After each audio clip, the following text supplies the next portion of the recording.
everybody. This is the Coach's Corner. I'm your host, Bo, and of course, I am joined by our coach, Coach Bono. How you doing, buddy? Great, Bo. Thanks for it's great to finally get this thing kicked off. I'm excited. We're going to have to kind of fly by the seat of our pants, it sounds like a little bit, but yeah. Well, that's always a new show. Yeah, I'm super excited about the show, excited to be on here with you in particular, and looking forward to this first episode and many more to follow.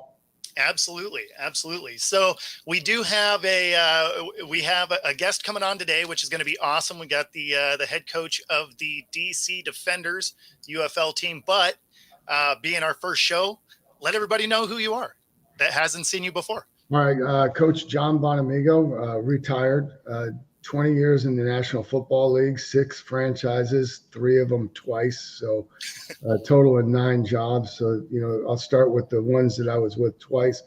The Jaguars twice, the Saints twice, the Lions twice. And then Miami, Green Bay, and the LA Rams. I think that rounds them out. At the college level, I've been a head coach at Central Michigan University, which was my alma mater for 4 years. Also was at Iowa State, Michigan, and the United States Military Academy for a long time. So been a high school coach, college coach, NFL coach, seen it at all levels. Love the game. It's been great for me and my family. It's still paying the bills, and one of the very fortunate ones that can say that. And currently I'm in business development with BSN Sports, the #1 sporting good athletic equipment and apparel distributor / manufacturer in the United States. So been very, very blessed, and home base is currently Palm Coast, Florida. All right. And of course we got questions already. So what was your favorite team? Favorite and then least favorite? Wow, they've all, I don't know that I have a least favorite. I think when you look at that list, obviously some great franchises. It's really tough to beat Green Bay, and I say that just because of the structure of the organization. It's a team that doesn't have an owner; they're owned by the fans. The tradition of Lambeau Field, of the Green Bay Packers. There's a definite mystique about that place. You feel it whether or not you're working there or not, or if you're a visitor there. And I've been blessed to be on both sides of that. Least favorite, man, I really can't say that I have one, just because, man, there's only 32 franchises in the world. There's only 32 jobs like the one that I had, and I was incredibly blessed to have the opportunity to work in that arena for 20 years. So I'm gonna decline saying there's a least favorite. But the interesting thing, and not to get off on too much of a tangent here, is people would be surprised how similar but yet how different each franchise is from team to team throughout the league. And that's because they're all individually privately owned businesses that, they do operate under a governing body, which is the National Football League. So there's a, set of rules for how they, operate their businesses, but they're still independently run. And, I think that's one of the coolest things about having had the opportunity to see behind the curtain is, just the inner workings of, each franchise, how they operate. Some spend big, some don't. But, again, to be a member of one of 32 it's an elite group. And again, something I'm very proud of. Well, I would imagine that probably varies a fair amount just based on who the head coaching staff was. Yes, but even more so, I think ownership, the GM, general manager, obviously, how they operate the draft and practice, those are going to change. But even on a grander scale, the ownership, just, everything from the benefits to the investment in facilities, allocation of funds in terms of how much they allocate for for a coaching staff and that sort of thing. So it's really interesting how different most of those teams are from one another. Yeah, I could definitely see that, especially with, because they send those grades out every year where the players kind of Yeah, grade. they just started doing that. Yeah, Yeah. exactly. So, and when you're looking at the Chiefs, right? Like they got absolutely buried by their players based on their facility, which is hilarious being that they are routinely in the Super Bowl at the moment. Well, the interesting thing about facilities is that's something that just recently, I would say, within the last decade, has started to trickle over to the NFL. I mean, the colleges were way ahead in terms of, physical buildings and just all the bells and whistles and the things that we're accustomed to now. You know, you go back as recently as 10 years ago, a lot of clubs were very bare boned, and it's really become with the onset of, with free agency and how important that is, the ability to acquire players and science. A lot of teams have invested a lot into like the recovery, not rehab, but recovery. So cryo, the cryo chambers, you know, the pods, the relaxation pods, all of that type of technology to help players recover and get, and stay fresh, throughout the season. That's been a big investment, but it's really come a long way. And the Chiefs being an older, more traditional franchise, maybe one of the ones that were a little slower to come along, but you're seeing renovations now to the physical facilities, being the locker room, meeting rooms, throughout the league. Probably one of the nicest ones that I've been in. And I didn't get an opportunity to work there. I interviewed with the Minnesota Vikings, and what they have built is absolutely unbelievable. It is cutting edge from start to finish. And I know you'll appreciate this, Bo, and I know anybody that watching will. One of the coolest, probably the most unique features that they built in that facility is they have a full, like, state-of-the-art high school field with field turf, not even cement. I'm going to say brick bleachers, a jumbo scoreboard, lighted, everything, visiting and home, 2 locker rooms. And they host like a game of the week there. And, That's amazing. what a great way to give back to the game and give back to the community. I think, that's probably one of the cooler things that I've seen. And the Vikings don't use it. It's lined for high school, which is fantastic. I love Friday night lights, man. I still, my wife and I, one of our hobbies is, when the fall hits, we try to take in a high school game, 3, 4, 5 times a year. And, fortunately, being in Florida here, we've got pretty good high school football. So we got a good selection of games to choose from. Well, and you don't have to sit in horrible weather to watch it. Exactly. Well, when you're my age and you're going voluntarily, you don't have to do anything. So, well, there's that. If there's rain in the forecast, I've sat through enough rain games. I'm not in practices in my day. Although if it's a good enough matchup, I'll probably end up there anyway. So. No, that's fair. That's fair. Well, the rain's a little different in Florida than it is here in the Northwest, though, right? Because down there it's still going to be 60 degrees or more, and here, you're talking like 42 and raining and wind, and the incentive drops a little bit. That's really the miserable, and I've sat through my fair share of those too. Trust me. Oh yeah. Well, as a coach, you don't even have the benefit of being able to run on the field. Playing, at least you were like, I hope the offense scores so I can get back on the field, because you're just standing there, you're cold, right? People actually think that you stay warm, because you have the pads and everything on. Man, the wind rips right through that stuff. Yeah. So you, as a player, you're pretty amped to get back on the field. You're like, okay, cool, either score or turn it over or something. I don't know. Just let me get back out there so I can run. Yeah, no question. I mean, I knew I was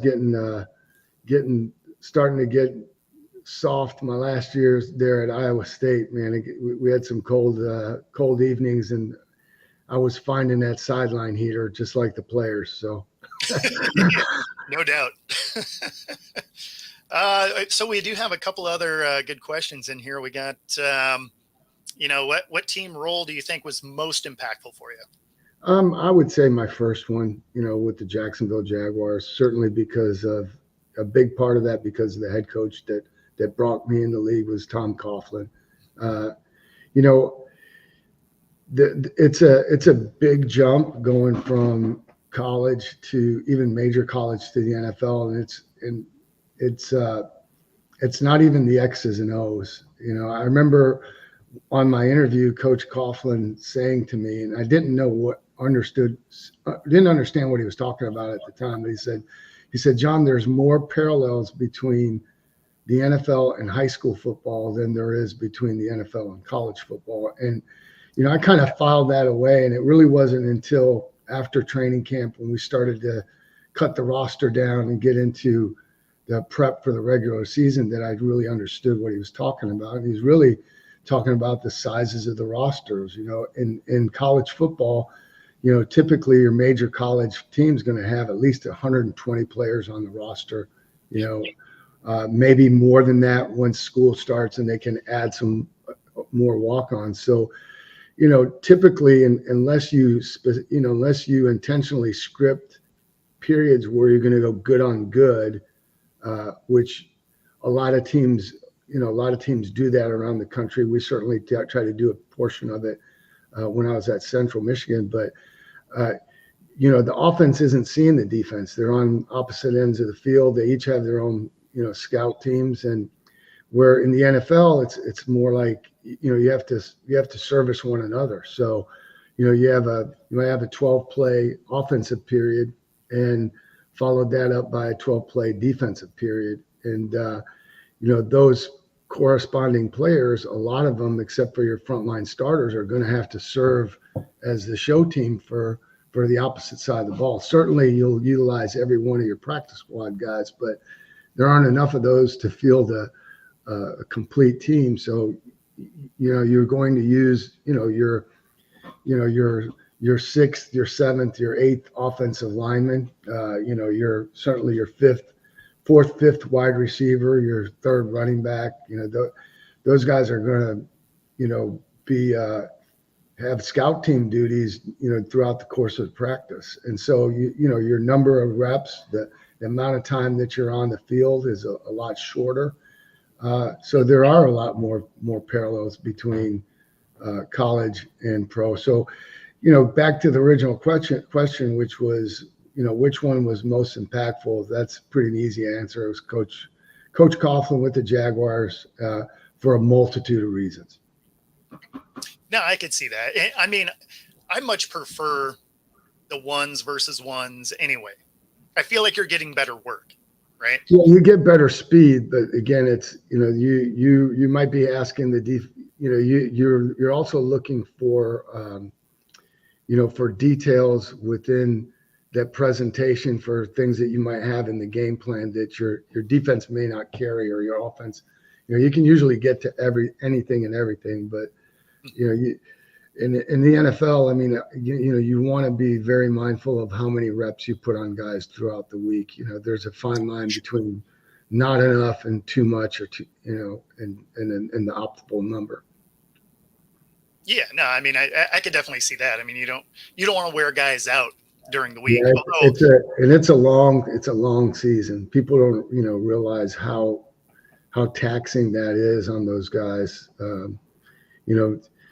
To go through a 17-week, regular season now, and then, if you're a young player, somebody's playing in those preseason games, right? there's going to be somebody taking those reps. So and then, that's just to get to the playoffs, and then the playoffs a whole nother deal. It's rare that anybody gets through the season completely unscathed. Everybody's nursing something. Yeah, I never played a season where I didn't get hurt to some degree. Yeah, I there's mean, no question. like you get banged up, and I didn't have to play a 17-week season. It was I think our seasons were they were roughly, they were 12 game seasons. I Gotcha. guess I don't even remember anymore. Yeah, I think they were 12. I think they were 12 game. But yeah, I mean, you get banged up. I mean, it only takes one hit, right? So I mean, That's right. and of course for me, like, I liked playing on special teams. It's how I got my mind right for a game. Is Right. put me out there on kick. I want to go down there. Like, I always had nervous energy. Didn't matter how long I played. I always had nervous energy. I wanted to get out there on kickoff and go down and blast somebody, and then I was right for the game. But until I got that first hit, I always just was like, let's go. No But question. I think that's pretty common. I think most players have that, that you want to get that first play, that first, well, yeah, you're just out of the amped. way, just to get settled in. Absolutely. And it was funny because it didn't matter, like, my entire career until my last snap. It was, let me get down the field. All right. Let's see. We got a couple people saying hi. My mom checking in. Daniel. All right. So, you ever walk up to kids after a game, give them a few tips? Do you do that? Like, it seems like that would be I'm odd. I'm assuming that you're asking about going to a high school game. No, not really. If I meet somebody or know somebody, they ask specifically, sure. But I don't typically give advice unsolicited, because look, biggest thing is, that's not my team. Those aren't my players, and I wouldn't want someone, I don't know how they're being coached. I don't know what they're being asked to do or told to do. And I don't want to try to farm someone else's land, I guess. Well, I mean, it seems like you'd be stepping on toes, right? Yeah, I exactly. mean, it's their team. They may be working through something that you haven't seen, right? Mm-hmm. Because Yep. they're on that practice field in and out, and so maybe what it is they're doing is working through a technique issue anyway. Right. So yeah, I can't imagine that you would do it. I mean, if you're asked, sure. So, getting to coach for your alma mater, that had to have been awesome. You were there for 4 years, right? Correct. And you got them to three bowl games. Yeah, right? we went to bowl games the first 3 years, and then year 4 we were really young and didn't win enough games. Bottom line, I think that's the thing you're always reminded of in this profession, is that you have to understand what you're signing up for, and you got to do everything right, but you need to win at the same time. Yeah, it's definitely a "what have you done for me lately" game. No question. Like, I wouldn't even limit it to a league. It's just every elevation of the game. As soon as you don't have a winning season, you're like, oh, is this the season? Right. But I would also, throw in that, like, if you're going to get let go, if you're going to get fired, you want to get fired because you didn't win enough, not for, not because you didn't do things the right way. You didn't coach by the rules, play by the rules, or God forbid, you didn't treat someone's son, like they deserve to be treated. And I think that's probably one of the greatest and best pieces of advice that anybody gave me when I first started off. Was my head coach at Central Michigan, Coach Herb Duramity, said, just don't forget that those players they're all somebody's son. And that's, and man, when you get to the NFL, they're not just somebody's son, they're somebody's husband. They're they've always been somebody's dad. Exactly. And so I think we all need to be mindful of that. My greatest mentor, Coach Frank Gans Sr., we used to always say, and I adopted it, was we attack problems, we don't attack people. You never make it personal. It's business. There's going to be tough conversations at times because my job is to be critical of your performance and get you better. So you're not that in itself means that if I'm telling you the truth, that it's you may not always like what I'm going to say, but it's going to be the best thing for you in the long run. And but we have to always be mindful in terms of how we go about making those corrections. It can never ever be personal. It's again, you attack the problem, not the person. Well, and I would imagine that is also kind of player specific to a degree, because players accept that insight differently. Like for me, I was never one that I never needed a lot of like, oh, you're doing a great job kind of thing. Tell me what it is I need to work on. Yeah, exactly. That's what I want.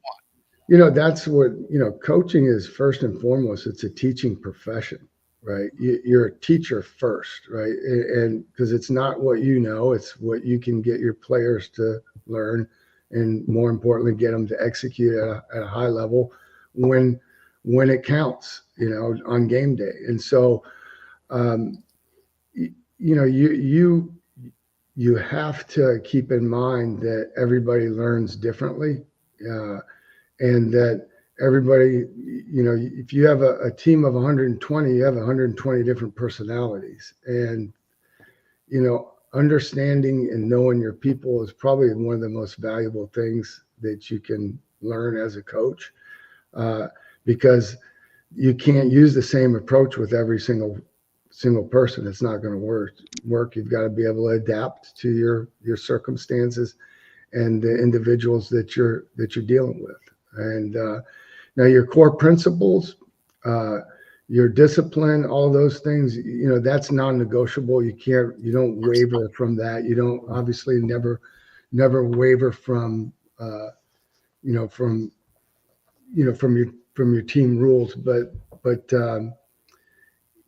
how you go about engaging them individually, you have to understand what you're dealing with. Yeah, no, that makes sense. That makes sense. So I did have a question that was written in on another platform that, okay. If you were to go back into coaching, where would you want to go? Like if you could pick your spot. In terms of like NFL or college or just anywhere? Yes, they didn't specify. So we'll just go either way. Or actually maybe one in each location, I guess. Okay. Well, I would say if it was in the NFL, probably the Jaguars, if for no other reason, is it's really close by, and then we have a family history with that franchise. I mean, it's where I got my start in the league, and just the lady that I married, my wife for 24 years, was a cheerleader for the Jags. Not when I was coaching, but she was. I like that you throw that little caveat in there. I make sure I frame that correctly, but it was.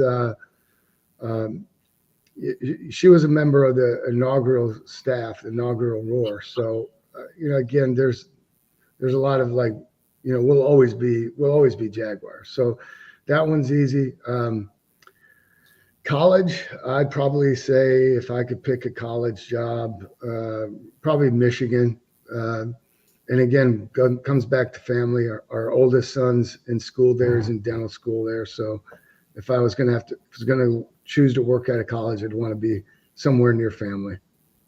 Awesome. And plus it's a fantastic tradition, and I'm a Sharon Moore fan, which is we're going to work on getting him on the show here sometime in the future. It's probably the least he can do for me. Awesome. Well, on that note, we do have our guest in the building. So I'll leave it up to you to introduce him. Awesome. Are we going to bring him on first, or are you going to? I was going to let you do. I was All going to right. let you introduce him, then I'll bring Okay. him So it's my pleasure to introduce Coach Reggie Barlow. Reggie and I go back to, again to the year 2000 when he was playing for the Jaguars. This guy was a 4th-round pick, wide receiver, kick returner, covered kicks, did everything that he needed to do. Did it at a high level with a smile on his face. He and I, uh, that coaching relationship developed into a friendship after he was done playing. I've been able to follow his career both as a player and as a coach. He's got a Super Bowl ring with the Bucks. This guy was very, very successful in college at Alabama State and Virginia State. He has an overall college record of 83 and 58. Last year, he got a break in getting his first pro job with the XFL with the DC Defenders, where he finished 9-1 and was named Coach of the Year. And this year with the merger, he's still with the DC Defenders. He's got his team off to a 2-1 start.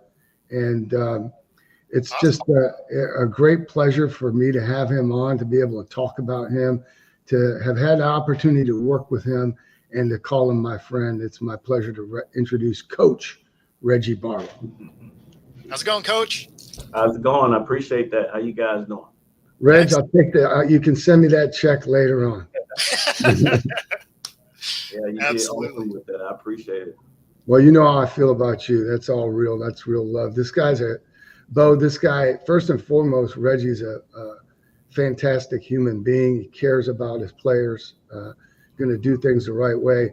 And he's doing a great job with the opportunity that's in front of him right now. But this is a guy, in my opinion, that we all need to keep an eye on, because I think this guy's on a fast track, and the ceiling is very, very high for Coach Barlow. Appreciate that. Right Really on. good. And I mean, coming off a Coach of the Year, that's amazing. So I did have a question for you, because you went from the XFL. Now it's after the merger. How did that merger work from inside the building? Because from the outside, it looked a little clunky, I guess, right? Because you go from a nationwide platform to it's kind of regional now. So what was that like? Because you guys ended up with a supplemental draft too, where you were kind of getting players from other teams. Right. So, the merger, obviously, there were 4 teams from the USFL that came, and then there was 4 teams from the XFL that came, and both teams still had 4 teams that didn't make it through. So that's 8 teams.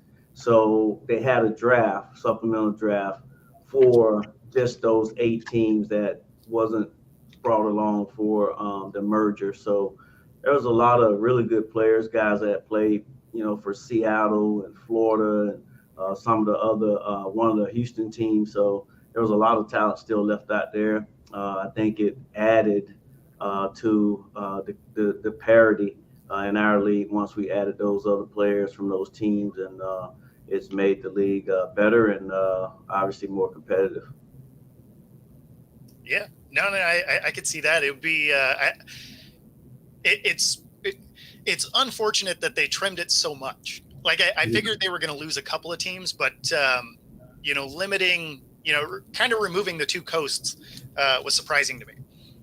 Yeah, obviously, I think the goal is to eventually get back to maybe 12 teams. There's been some mention about 2 more teams coming aboard next year, so that's a real possibility. And for me, I just think there's a lot of guys that deserve an opportunity to play football in the States instead of having to go over to Canada or some of these other places to play. So hopefully at some point, the brand and all that stuff be really good this year. And then at some point, it'll give those other teams the opportunity to come back to the league. Yeah, no, absolutely. So you guys do have some rule changes, or some difference in rules, I should say, from the NFL.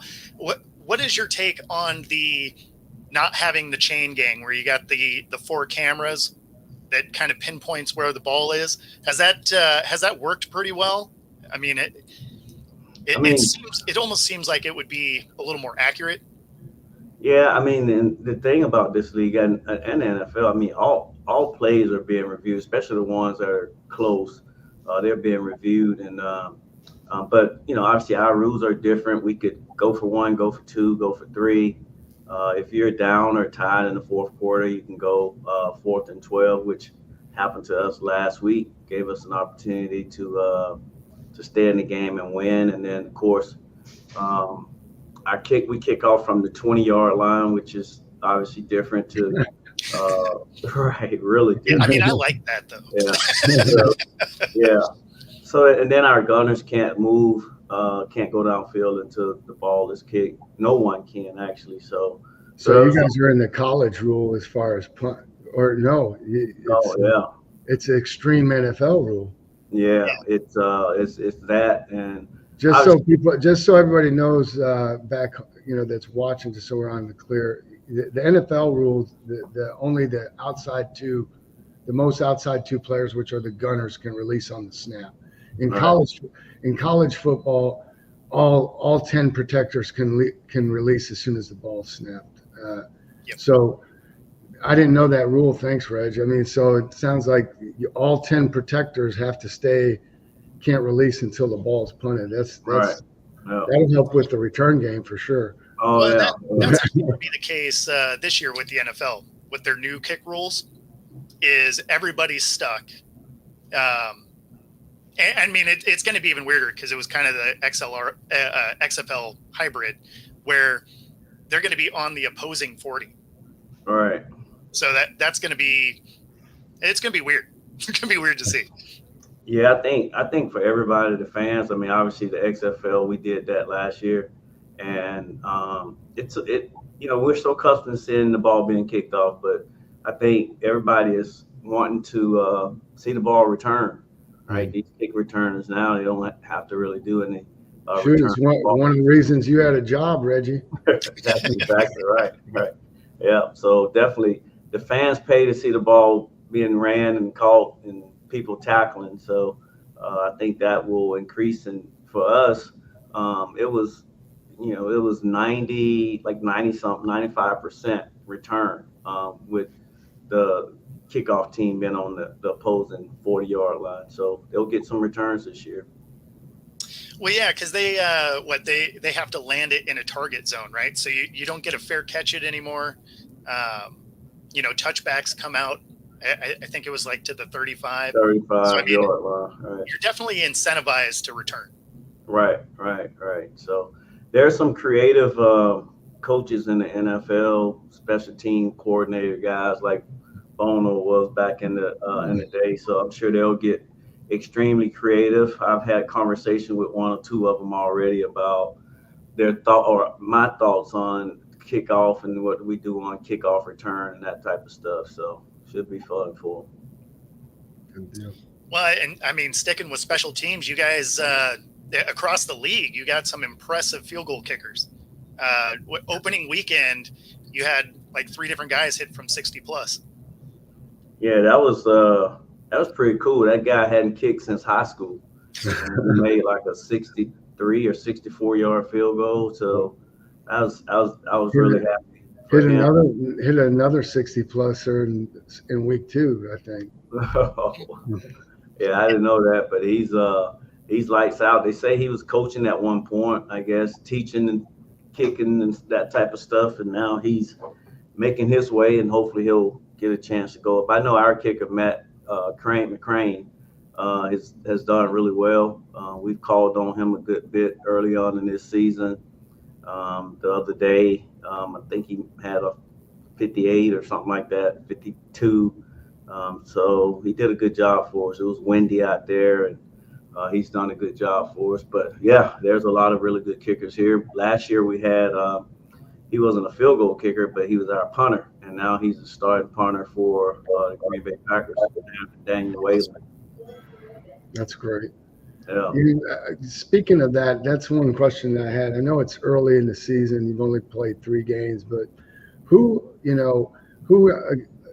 who have you played against? Who have you seen in the league, player-wise, that's most impressed you that maybe fans should watch, and that that in your mind we could expect to probably see playing in the NFL next year, possibly?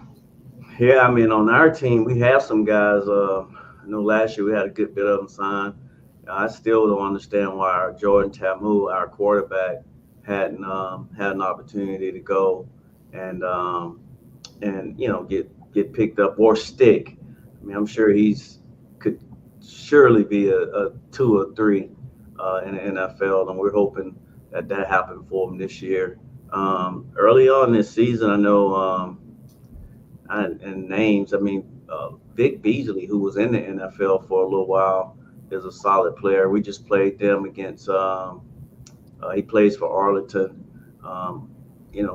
Obviously on our team, there's Andre Mintz, defensive end that we have.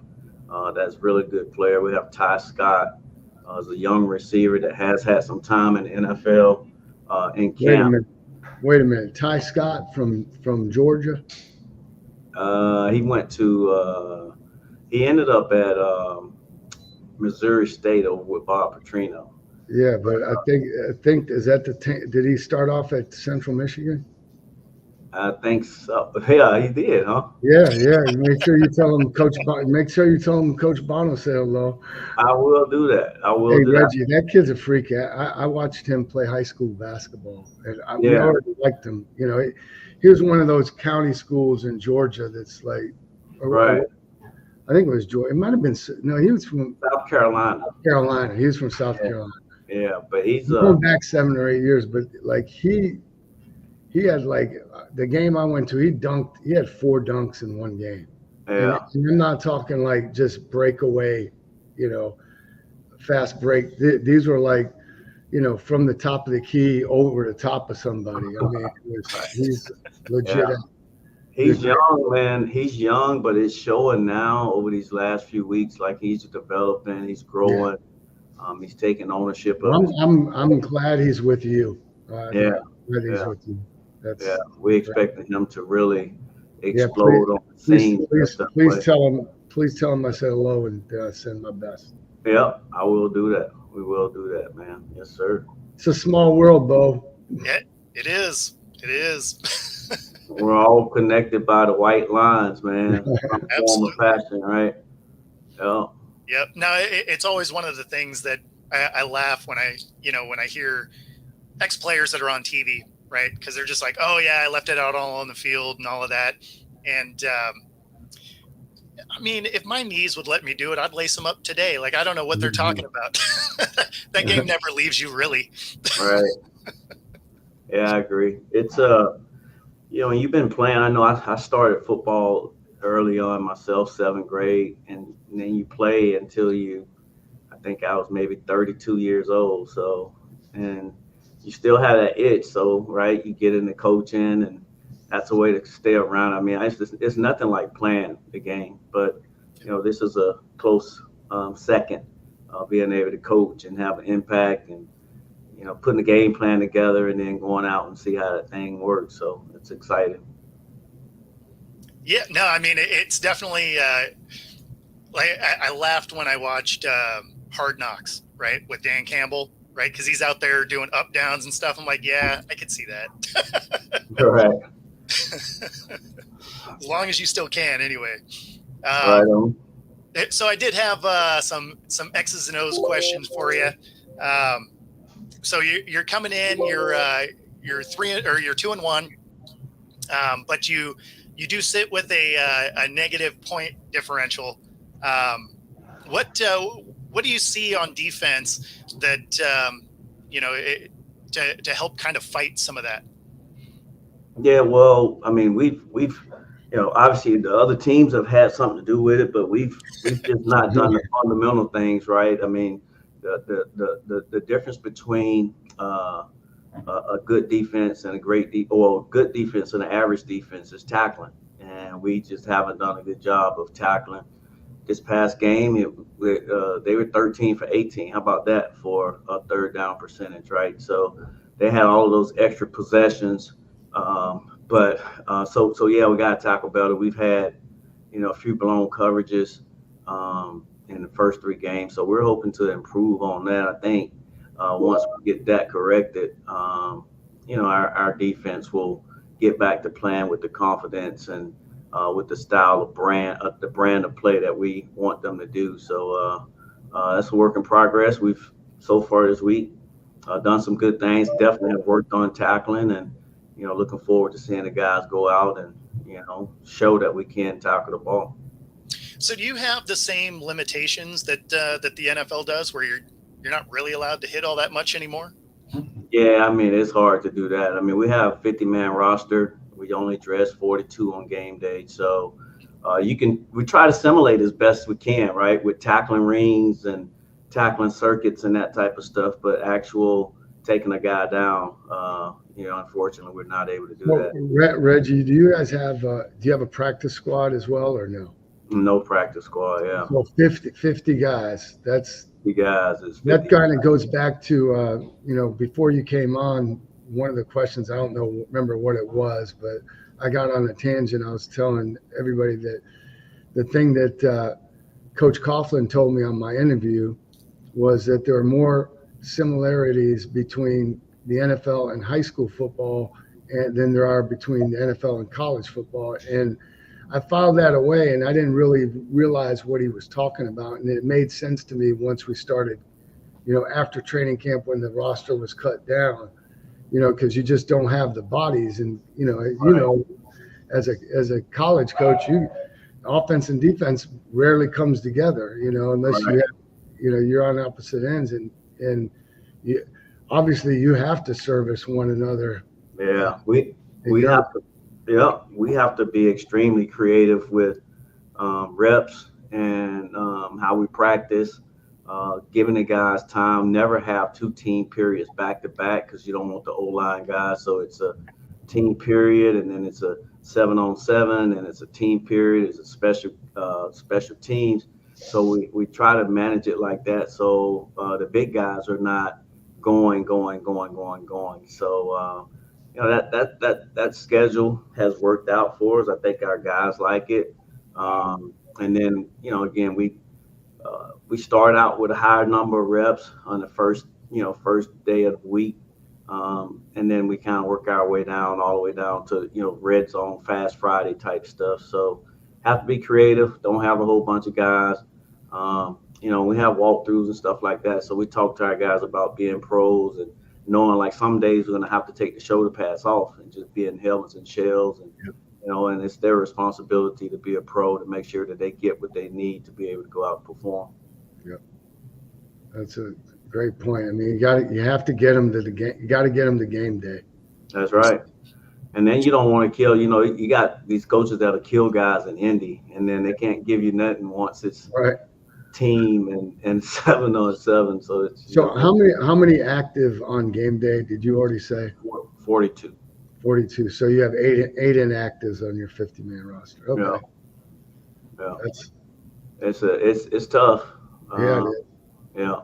And I can't say it enough to our guys, man. Like I really don't take it for granted, the work that they're doing and the grit and the grind of what they're putting their body and mind through, because they want to have a chance to go up to the next level. And they're the other thing is with those numbers, I mean, everybody's playing on special teams. Everybody's got to have a role, which is, it's good for them if they have, if they want to get the opportunity to get to the next level, because more than likely they're going to end up on those units anyway. So it's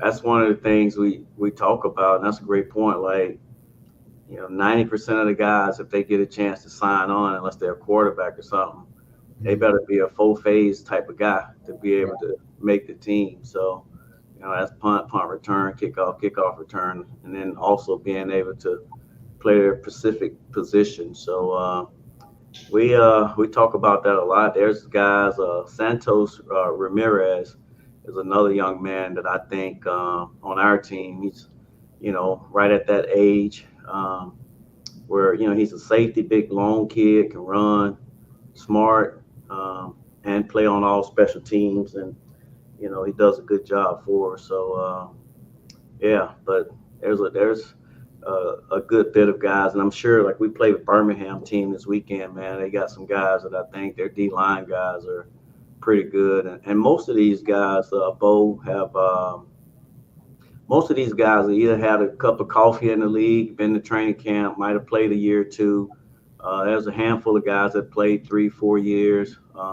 We have DJ Swearinger on our team who's played about 8 years, but you know, he loves football, and we love having him around, man, for his leadership and all that good stuff. Yeah, no, I mean, there's quite a few guys that have been around the league that have, you know, ended up there for sure. When I was playing, I wish this league was there because I wasn't quite durable enough to make it to the NFL. Our arena was it, but you know, something like this, I think I could have done. Would have been a blast. You know, it's funny though, because when you talk about people being kind of needing to play on special teams, I always thought it was funny the guys that didn't want to play, because I wanted to be in the grass as much as possible, right? Like I'm already suited up. Let's go hit people like that. Right. Yeah. Special teams. I mean, that's, you know, Bono said it. Like I played 8 years, and that was because I was a kick returner and punt returner. You know, when I got in the NFL, my goal, I was all set on being the best receiver I can be. And Tom Coughlin comes up in that voice and that look that he has, and how many punts have you caught today? No punts, man. I want to catch the passes. Yeah. Nope, but that's fair. But it kept us around though, so you know it's about the more you can do. Well, returning punts especially, I don't know if there's a harder job in football than fielding punts. In the NFL or in any league, really. College football, UFL, doesn't matter. It's a you know, you have to be. There's a lot of decisions you need to make very quickly, and that's not even counting the skill it takes to track the ball and field the ball. Right. Yeah. It is something different. I think me growing up playing baseball, being a center fielder, was kind of like, you know, being able to find the ball, track it, and all that stuff. But then I had good coaches like you guys, man. I still use some of the drills that we used back in the day with Larry Pasquale. That's right. Yeah. So looking ahead to your game this weekend, what without, you know, going into a game plan, obviously, what you know, what are things you think you can target? Yeah, I mean, obviously, I spoke on our defensive tackling. We have to do a better job of tackling. You know, Birmingham, this team is a really good team. They've had you know, good coach, and they've won a lot. So we got to be able to tackle the ball. We got to be much better on third down. And then offensively, we have to run the ball. Like our offense, if we're able to run the ball successfully, then we'll have a good chance to be in the game and hopes of, you know, winning it at the end. So they're really good up front. They're front four. Those guys are really stout, play the game the right way. But our guys are excited. Looking forward to the matchup. Our interior linemen, O-linemen against this team, and you know, we want to run the ball and get our playmakers involved, and you know, and have fun doing it. So should be a good game. It's up in Birmingham, Alabama. My hometown is Montgomery, Alabama. So get a chance to see some of the family, friends, and that type of stuff. So looking forward to it. Awesome. Excuse me. No, that's amazing. That'll be fun. Yes, sir. What's the pregame meal look like for you these days, Reg? It's actually pretty good, man. You look like you slimmed down a little bit. You look good. I'm trying, man. I'm trying. I just these coaches, they try to be nice to me. I tell them their job is good. They don't have to bring me donuts and honey buns. I'm like, hey, you're good with me, bro. You don't have to bring me that. But I try, I walk before every practice, try to do a mile or so. And then after every practice, I'm doing, sprints and that type of stuff, just trying to stay in some type of shape. But they actually do a pretty good spread for our pregame meal, just real similar to what we used to have, man. All the stuff that you need, the grilled chicken breast, the pasta, and that type of stuff. So, try to treat these guys right. But as we tell them, it's not so much about the pregame meal. It's the meal you put in you 48 hours prior to the game. And that's the more important one. And then hydrating yourself and that type of stuff. So those are the things where, people don't really think about that allows you to win or give you the edge to win or give you the energy that you need to stay in a game. So well, it goes back to your point. It goes back to your point earlier about being a pro. Right? Yeah, that's out being a pro. Yeah. And I can't be Tom Coughlin, but I learned so much from him in terms of structure and organization and communication and, having a plan and, making sure that everybody understands what that is. And, that's what we try to do. And talking to our guys about discipline and being a pro and structured and organized and just everything, right? How we carry ourselves, how we carry on around here in our building and all of that. So, but our guys, man, we got some good guys. Our coaches do a good job of Paul revering my message to the players. So, and then it helps when you got a good group of guys. Are you starting to see some kids that aren't necessarily getting, they're either way down the depth chart in college and they're, trying to walk on, or are you seeing some of those guys coming through?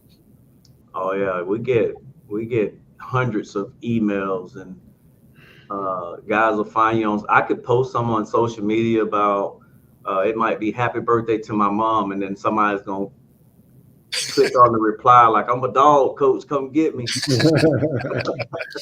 Like, not on my mom happy birthday post, bro. Can't knock the hustle, I guess.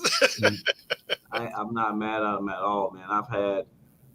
I've had girlfriends, players reach out and, my guy don't know this, but I'm telling you, he's a really good player. And we have, there's a lot of guys, man.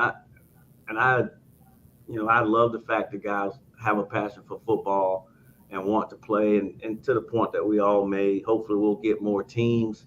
So these guys that want to and still have a desire to play, that they can stay here in the States and still be able to play in front of families and all of that good stuff. So attendance been good at the games? It's funny good. 'cause on TV you don't really get to see. They don't have quite all the camera angles that Right. the NFL does. Yeah, I mean, I think the St. Louis team obviously is the team that has the best attendance so far. I mean, they had their first game, they had 40,000 people there, which is outstanding. And, football, they don't have football there, so it's a little different in terms of a professional team. In D.C., which we have a wonderful stadium, Audi Stadium there, and D.C. is a fine, really nice stadium. It's small, it's a soccer stadium, so it's real intimate, and we've put up 20,000 or so in there. Our first game at home, we had a decent crowd, but there was, the Washington Nationals were playing at the same time. Their stadium is right by ours. There's a hockey game. It was like three different things going on at one time there, but we have some great fans there. They show up. We have this thing called a beer snake that they drink beers and they stack the cups, and first quarter that thing is about here, but by halftime, third quarter, fourth quarter, it's all the way up almost out of the stadium. So they be pounding beers out there. That's awesome. Yeah. Reggie, is Greg still on staff? Yeah, Greg Williams is still here, defensive coordinator. And please tell him I said hello. We may have to ask your permission to get him on the show, but Bo, we're going to have like the beeper ready.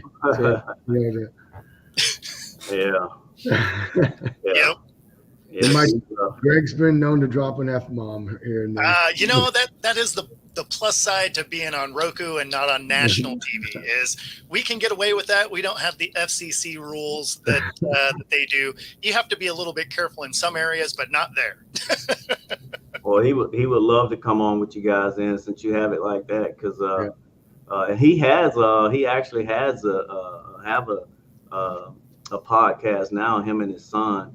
I forget his son's name, but Blake. Yeah, that was Blake. He came here and spoke to our team maybe about 2 weeks ago. But Blake and him have their own podcast called "Come Get Some." Oh, that's awesome. Yeah. That's pretty great. Yeah.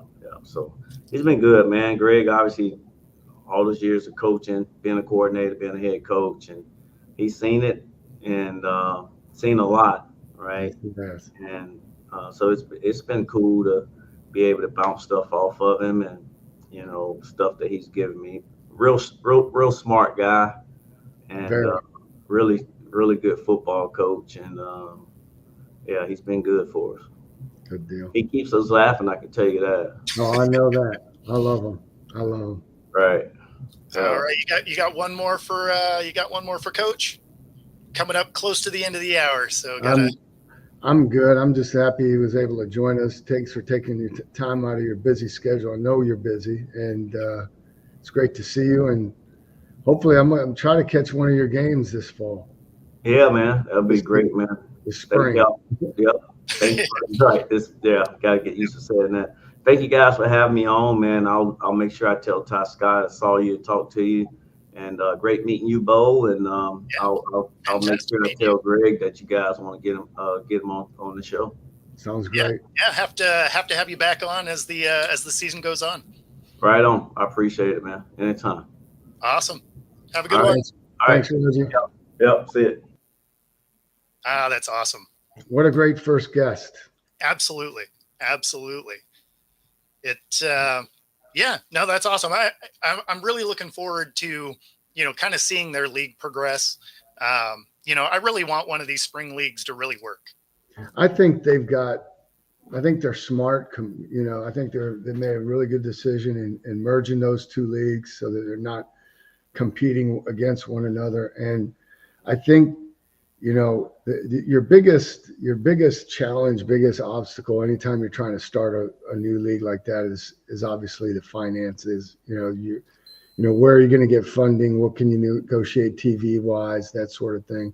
So I think the model that they've got pretty strict salary cap restrictions, even on the staffs, and you may know this. I don't want to be incorrect about this, but I think the league right now owns all the teams, right? They do.